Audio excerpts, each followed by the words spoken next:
The shooter of Charles Kirk, Tyler Robinson, is in custody, but he isn't saying much. And people are still convinced that he is the one who shot. And they say that his DNA has been found on the butt of the rifle and the trigger of the rifle. Therefore, he must have done it. I have a few questions about that. Could he be the one, or was there somebody else? Because the question I have is the spot from where he shot Charles Kirk is 125 meters, give or take. That is about 400 feet. 400 feet distance, and he aims exactly at the carotid artery of Charles Kirk. Charles Kirk, is believed, was wearing a bulletproof vest, and usually the head moves a little bit, so it's very difficult to pick any target around the head. So the guy picked the carotid artery on the neck. He got it perfect. You think it's possible for a 22-year-old who doesn't seem to have much experience in shooting? Well, this is the question that comes to everybody's mind. But let's take a look at who Tyler Robinson is, what kind of a background he grew up in, and where is he grew up, and how smart a student he was, and so on and so forth in this small slide deck. A quick request to all of you to like this video before we go into the slide deck. Here we go. Me and my daughter decided to come to Vedyagrama. And hence, when Dia was diagnosed with myopia and she had a -2 power, and I was here in this beautiful sanctuary, words can't explain because you yourself have to come and experience this. Who is Tyler Robinson, the suspect in the Charlie Kirk shooting? Why do I say still suspect? Is because of this one thing that doesn't add up. Then you can ask me, well, was there another person on the roof? No. Could it have been somewhere else? Well, the forensics have to determine whether the angle of the bullet and other things, whether this was the thing or was it something else.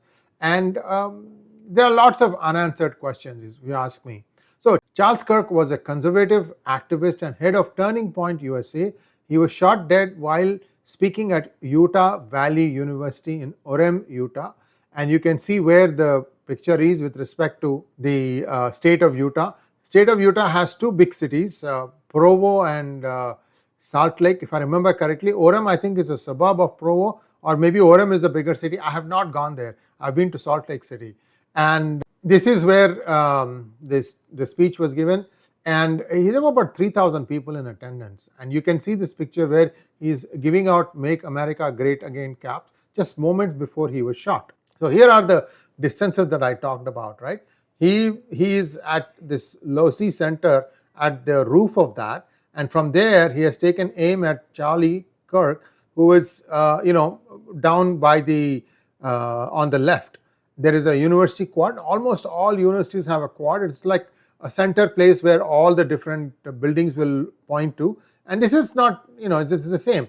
So you can see here he is trying to flee across the roof before escaping into the neighboring woods. So what was found? A high-powered bolt-action rifle, and this was found in the nearby woods, and evidence including bullet casings engraved with political and meme-style messages, along with palm and forearm imprints and footwear impressions now being analyzed by the FBI. For example, when he was on the run, they could find out that it was a Converse shoe. Now, after a 33-hour manhunt, Tyler Robinson was arrested in Washington County, about 260 miles from Orem. His father recognized him in FBI photos and confronted him, eventually persuading him to surrender with a youth pastor's help. He was 22 years old and was arrested on the 18th of September. Tyler's hometown is St. George, a Utah suburb in Washington County. He grew up in a close-knit family described as friendly and Republican-leaning. He graduated from Pineview High School in St. George in 2021 with a 4.0 GPA and a merit scholarship to Utah State University. He attended there for just one semester before he dropped out of that. This was a pre-engineering major. And then he took a leave of absence and did not return. But then he, after that, enrolled at Dixie Technical College in St. George, currently a third-year student there, and he is in the electrical apprenticeship program. He obtained apprentice electrician license in 2022. The question that I have is, nothing in his background suggests that he was an avid shooter, that he used to practice, because this something is just Really difficult to pull off, viewers. You have to factor in the wind and other things. And how did he do it? Tyler is described as shy, quiet, and reclusive by neighbors and classmates, known to be deeply engaged in online culture, particularly video games, and interested in video game design. He previously supported Trump in high school pre the 2020 election, but voter records show that he is currently unaffiliated and that he has never voted. That means he did not cast the vote maybe in the recent 2024 elections. He recently expressed a strong dislike for Charlie Kirk at a family dinner, according to a family member. Again, what is the motive and what is the political context? This is where things are getting a little more muddy.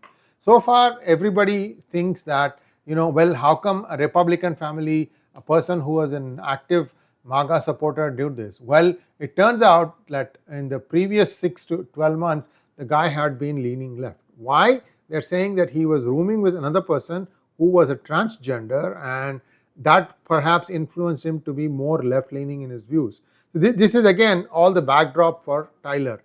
The authorities are investigating a possible motive, and this is what I think it is still sticking. I mean, people will swear sometimes when the conversations get heated, especially around the dinner table, especially around politics, and people say things, but they don't mean it. For somebody to carry out a threat like this, in fact, he has some chats in Discord hours before he committed the deed that he's going to do something. So there is something here. It says that he might be planning something. Former classmates of him noted that he shifted from supporting Trump to expressing anti-Trump and anti-Kirk sentiments recently. Messages on bullet casings reflect immersion in irony-soaked online culture. So on the bullet casing, there is a bullet and there's a casing around it. So it looks like you can, write on that one. Like, for example, I don't know, scribe it. Bull, hey fascist, catch. Lyrics from an Italian anti-fascist song, Belle Ciao. Gaming culture symbols, Helldivers 2 controls, Far Cry 6 references. Trolling memes like, if you read this, you are gay, LMAO, laughing my ASSOFF. Conclusion, Kirk's killing marks a severe escalation in political violence targeting high-profile conservative figures. Tyler, a young and academically promising yet socially reclusive, shifted ideologies over time and was deeply immersed in meme and gaming culture. This reflects deep polarization and the emerging trend of lone wolf attacks with ideological and cultural influences intertwined. This is what I've been telling you about the silo effect. Inside the silo, whatever you say and think gets amplified to a point where you whip up into a frenzy and do bad things. Authorities aim to understand Robinson's radicalization or motivations leading to the attack. So this is where we stand. I still have my suspicions whether this guy was the one who did it or if there was somebody else who was doing it. Was it a warning to Trump not to do something? Like, for example, Epstein? I have no idea, but neither does the FBI, or if they have anything, they are not letting on. But we have to give them some time. 33 hours catching the culprit itself was a big feat, even though many people are saying Cash has already failed. Come on now, 33 hours? Really? It takes days before you can catch somebody like this. They know how to plan their escape route. And Utah is a very sparsely populated state. Having said all that, it's good that it has been captured, but looks like he's not saying much, and we'll have to wait and see what the investigation reveals. But if I were the person doing the primary investigation, I would keep my options open and look for other possibilities also. Thanks for watching. Please like, share, and subscribe to our channel. Don't forget to click on the bell button for notifications. Namaskar.